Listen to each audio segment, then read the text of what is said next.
ಓಂ ಶ್ರೀ ಗುರುಭ್ಯೋ ನಮಃ. ಫ್ರೆಂಡ್ಸ್, ಎಲ್ಲರಿಗೂ ನಮಸ್ಕಾರ. ಪ್ರೀತಿಯ ವೃಷಭ ರಾಶಿಯ ಆತ್ಮೀಯ ಬಂಧುಗಳೇ, ಈ ಸಮಯ ಅತ್ಯಂತ ಪ್ರಭಾವಶಾಲಿ ಆಗಲಿದೆ. ನಿಮ್ಮ ರಾಶಿಯ ಅಧಿಪತಿ ಶುಕ್ರನ ಅನುಗ್ರಹ ಮತ್ತು ಗ್ರಹಗಳ ಬದಲಾವಣೆಯಿಂದಾಗಿ ಜೀವನದಲ್ಲಿ ಕೆಲವು ಮಹತ್ತರ ತಿರುವುಗಳು ಬರಲಿವೆ. ಮುಂಬರುವ 24 ಗಂಟೆಗಳಿಂದ ಮುಂದಿನ ಕೆಲವು ದಿನಗಳವರೆಗೆ ನೀವು ಗಮನಿಸಬೇಕಾದ ಪ್ರಮುಖ ಅಂಶಗಳು ಇಲ್ಲಿವೆ. ಮಾನಸಿಕ ಶಾಂತಿ ಮತ್ತು ಭವಿಷ್ಯದ ಯೋಜನೆ. ವೃಷಭ ರಾಶಿಯವರು ಸಾಮಾನ್ಯವಾಗಿ ತಾಳ್ಮೆಗೆ ಹೆಸರಾದವರು. ಆದರೆ ಇತ್ತೀಚಿನ ದಿನಗಳಲ್ಲಿ ಭವಿಷ್ಯದ ಬಗ್ಗೆ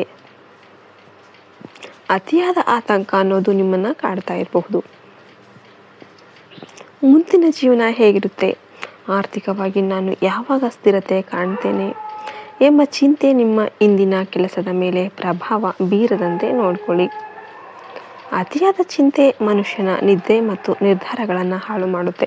ನೆನ್ಪಿಡಿ, ಸಮಯವು ಬದಲಾಗುತ್ತೆ ಮತ್ತು ನಿಮ್ಮ ಕಠಿಣ ಪರಿಶ್ರಮಕ್ಕೆ ಫಲ ಸಿಗುವ ಕಾಲ ಹತ್ತಿರ ಬಂದಿದೆ. ಎರಡನೇದಾಗಿ, ಆರ್ಥಿಕ ಲಾಭ ಮತ್ತು ಹೊಸ ಹಾದಿ.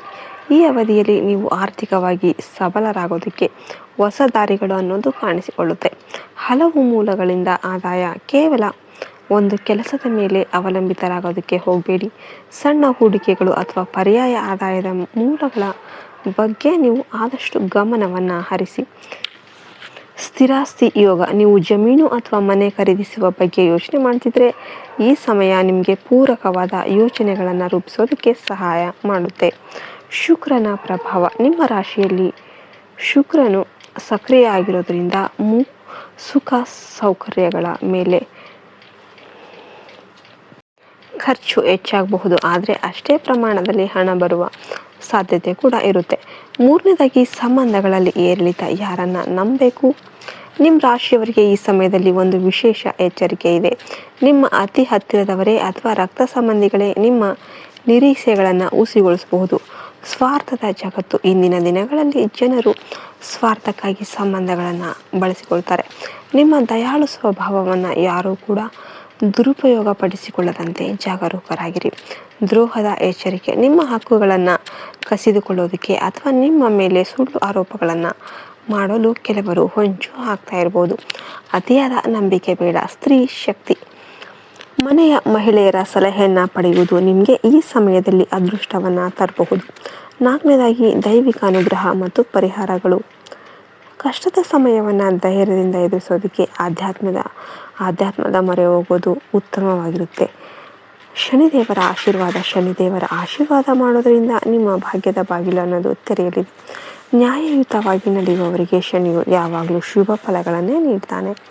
ಹನುಮಾನ್ ಚಾಲಿಸ ಪಠನ, ಜೈ ಬಜರಂಗಬಲಿ ಅಂತ ಸ್ಮರಿಸೋದ್ರಿಂದ ನಿಮ್ಮ ಸುತ್ತ ಒಂದು ಅದೃಶ್ಯ ರಕ್ಷಣಾ ಕವಚ ಅನ್ನೋದು ನಿರ್ಮಾಣ ಆಗುತ್ತೆ ಮತ್ತು ಶತ್ರುಗಳ ಕಾಟ ಅನ್ನೋದು ದೂರವಾಗುತ್ತೆ. ಸಂಗಾತಿಯ ಗೌರವ. ಬೆಳಿಗ್ಗೆ ಎದ್ದ ತಕ್ಷಣ ನಿಮ್ಮ ಮನೆಯಲ್ಲಿರುವ ಸ್ತ್ರೀ ಶಕ್ತಿಯನ್ನು ಪತ್ನಿ ಅಥವಾ ತಾಯಿ ಗೌರವಿಸುವುದು ಮತ್ತು ಮನೆಯಲ್ಲಿ ಪ್ರೀತಿಯ ವಾತಾವರಣ ಇಟ್ಟುಕೊಳ್ಳೋದು ನಿಮ್ಮ ಯಶಸ್ಸಿಗೆ ಕಾರಣ ಆಗುತ್ತೆ. ಐದನೇದಾಗಿ, ಮುಂಬರುವ 4 ದಿನಗಳ ಮಹತ್ವ. ಮುಂಬರುವ 4 ದಿನಗಳಲ್ಲಿ ನೀವು 5 ಪ್ರಮುಖ ಶುಭ ಸುದ್ದಿಗಳನ್ನು ಕೇಳುವ ಸಾಧ್ಯತೆ ಇದೆ. ಇದು ನಿಮ್ಮ ವೃತ್ತಿ ಜೀವನ, ಹಣಕಾಸು ಅಥವಾ ಕುಟುಂಬಕ್ಕೆ ಸಂಬಂಧಿಸಿದ್ದು ಆಗಿರಬಹುದು. ಆರಂಭದಲ್ಲಿ ಕೆಲವು ಘಟನೆಗಳು ಆಘಾತಕಾರಿ ಅನಿಸಿದರೂ ಕೂಡ ಅವು ನಿಮ್ಮ ಜೀವನದ ಹಿತದೃಷ್ಟಿಯಿಂದಲೇ ನಡೀತಾ ಇವೆ ಎಂಬುದು ಮುಂದೆ ತಿಳಿಯುತ್ತೆ. ವೃಷಭ ರಾಶಿಯವರೇ, ನೀವು ಭೂಮಿಯ ತತ್ವದ ರಾಶಿಯಾಗಿರೋದ್ರಿಂದ ಸ್ಥಿರತೆ ಮತ್ತು ದೃಢತೆ ನಿಮ್ಮ ಬಲ. ಯಾರನ್ನೂ ಕುರುಡಾಗಿ ನಂಬೋದಕ್ಕೆ ಹೋಗಬೇಡಿ. ನಿಮ್ಮ ಗುರಿಯನ್ನು ಸ್ಪಷ್ಟವಾಗಿ ಇಟ್ಕೊಳ್ಳಿ. ನಿಮ್ಮ ಶತ್ರುಗಳು ನಿಮ್ಮ ಪ್ರಗತಿಯನ್ನು ನೋಡಿ ತಾವಾಗಿಯೇ ಹಿಂದೆ ಸರಿತಾರೆ. ಶುಭವಾಗಲಿ. ಜೈ ಮಾತಾದಿ. ಜೈ ಹಿಂದ್, ಜೈ ಭಾರತ್ ಮಾತೆ. ಹರಿ ಓಂ ತತ್ಸತ್. ಸರ್ವೇ ಜನ ಸುಖಿನೋ ಭವಂತು.